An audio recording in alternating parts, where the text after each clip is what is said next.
As bactérias gram-positivas e gram-negativas possuem muitas diferenças. Você pode ver aqui, ó, no microscópio a diferença aqui da gram-positiva e da gram-negativa. Mas, se você der um zoom, você vai perceber que a espessura do peptidoglicano é diferente entre elas. Você pode ver que a espessura da camada do peptidoglicano é maior na positiva e menor na negativa. Fácil de lembrar, né? A positiva é maior, a negativa é menor. Agora, quando eu falo da positiva, 60% aí, ó, dessa bactéria é peptidoglicano. Você tem os ácidos aí e algumas proteínas e polissacarídeos, né? Você tem algumas funções relevantes, certo? Que é de antígeno, bacterianos, regulação das autolisinas, certo? Que são muito importantes para a divisão aí dessa bactéria, ligação às células, certo? E quando nós falamos das bactérias gram-negativas, né? Você tem só 10% de peptidoglicano, certo?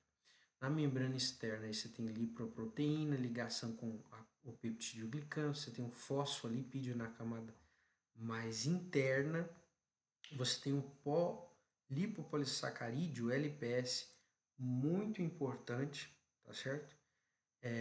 E na camada mais externa, ela é composta aí, ó, pelo lipídio A, core e o antígeno, né? Endotoxina, que vamos comentar de maneira rápida e resumida, o polissacarídeo e o polissacarídeo filamentoso. Você também tem algumas proteínas, duas proteínas em especial, as porinas, que ajudam na comunicação com o meio externo, e os receptores, certo? Que fazem a ligação com a célula do hospedeiro. Bem, falando aqui um pouquinho sobre as gram-positivos, dando um enfoque nelas, eu quero lembrar você sobre o peptidoglicano. Lembra daquela camada de peptidoglicano lá do início? Essa roxinha aqui? Pois é. Ela é composta aí, ó, por esses As em verde e o NAG e o NAM, certo? Os As em verde são aminoácidos. O NAG, certo? É o N-acetilglicosamina e o NAM é o ácido N-acetilmurâmico, certo? E eles estão alternados, estão ligados por ligações beta. E todas essas ligações, todas essas pontes que fazem essas intercadeias aí da bactéria gram-positiva vão ajudar na coesão desse peptídeo glicano. Simples assim, juntamente com esses aminoácidos. Pronto. Ok. Existe um processo chamado transpeptidação, que eu vou pegar esse aminoácido, certo? Eu vou pegar esse aminoácido que está ali na cadeia, eu vou transferir ele para uma outra cadeia peptídica, certo? Ou seja, isso daí, esse processo, né, de troca desses aminoácidos nessas cadeias, vão trazer também coesão para o peptidoglicano. Simples assim, não tem mais segredo. Mas para esse processo acontecer, eu vou precisar dessa enzima, que é a enzima transpeptidase. Então a enzima transpeptidase faz isso tudo e gera sempre coesão para o peptidoglicano. Essa enzima é produzida pelo PBP. Pronto, então se eu tenho um PBP, eu tenho essa enzima que faz esse processo que gera coesão do peptidoglicano. Lembra, é uma bactéria gram-positiva, ela não vai trazer benefícios para o ser humano. Então eu entro com antibiótico, certo? Lá das penicilinas, eu vou falar sobre a famosa amoxicilina aqui. E a amoxicilina, ela inibe a PBP, ou seja, inibindo a PBP, que produz essa enzima transpeptidase, eu acabo com a coesão do peptidoglicano e adivinha? Olha o que acontece. Se eu elimino esse peptidoglicano, eu coloco essa bactéria, certo? Coloco as funções dessa bactéria em comprometimento, certo? Afinal, eu acabei com toda essa coisa do peptidoglicano, que é muito importante. E ainda mais nas grãs positivas, que 60% é composto por essa camada espessa de peptidoglicano. Muito bem. Ou seja, a amoxicilina ela é um inibidor enzimático. Simples assim. Não tem mais segredo nenhum.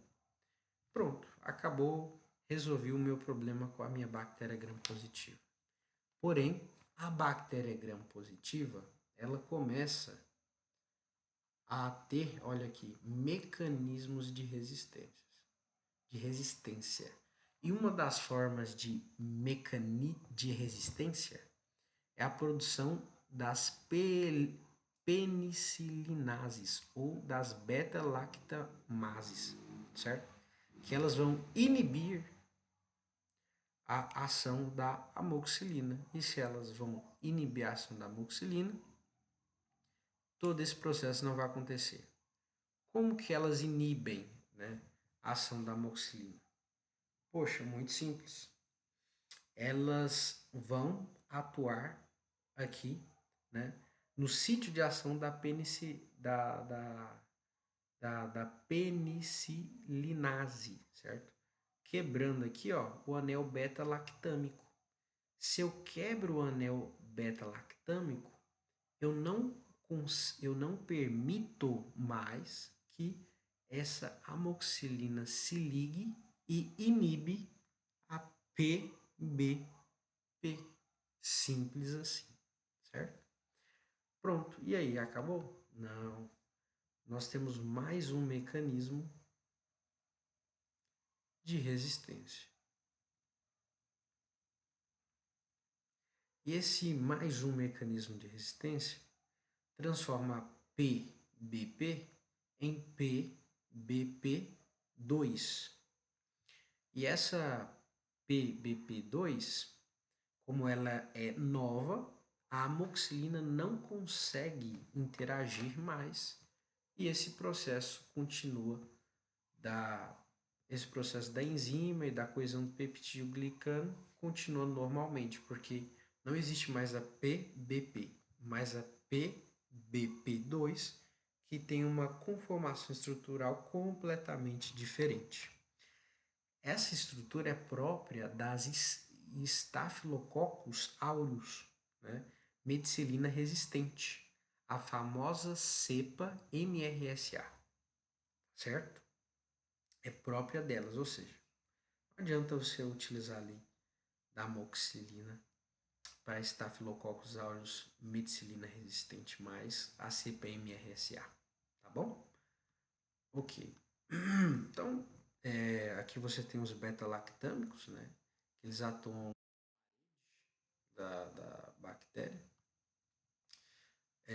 Mais uma vez você tem a ação aqui, o sítio de ação, né, dos beta-lactâmicos, né, a penicilina é resistente aqui, eu comentei com você, e você tem aqui uma tabela, né, de classificação aí do aspecto de ação de alguns antibióticos, certo? Por exemplo, aqui você tem o que poderia ser, né,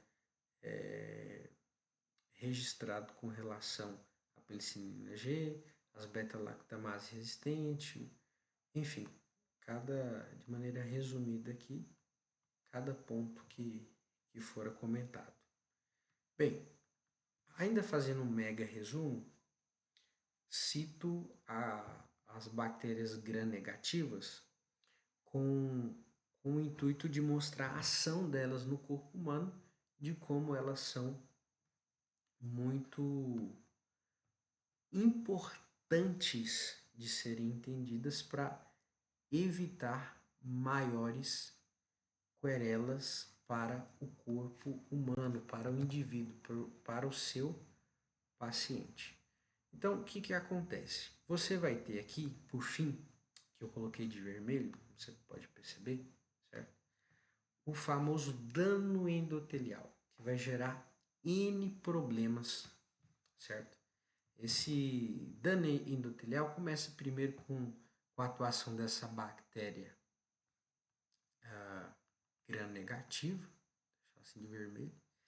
E aí vai induzir o NF-kappa-beta, muito conhecido, certo? E aí você tem o NF-alfa e interleucina 1, interleucina 6, que inclusive vai atuar lá no fígado. Você lembra do PCR? Vai ter lá a, a célula C reativa, né? o que diz respeito, né, a proteína C reativa, perdão, que diz respeito ali ao estado de inflamação, certo? Então, você começa a inflamar o fígado, você ativa aí, ó, os neutrófilos, que vão ter todo aquele processo da ciclooxigenase, do ácido araquidônico, ciclooxigenase, certo? E por fim vai chegar nas prostaglandinas, nos leucotrienes, que vão causar vasodilatação, edema. Estou falando de um estado inflamatório local, certo? E tudo isso aqui, o diferencial que está causando por essas pumps, certo? Essas pumps aqui. Esse edema, né, vai causar a diepedese, né, e a quimiotaxia. Daqui são aqueles processos inflamatórios normais que você já conhece. E tudo isso causado pelas pumps, certo?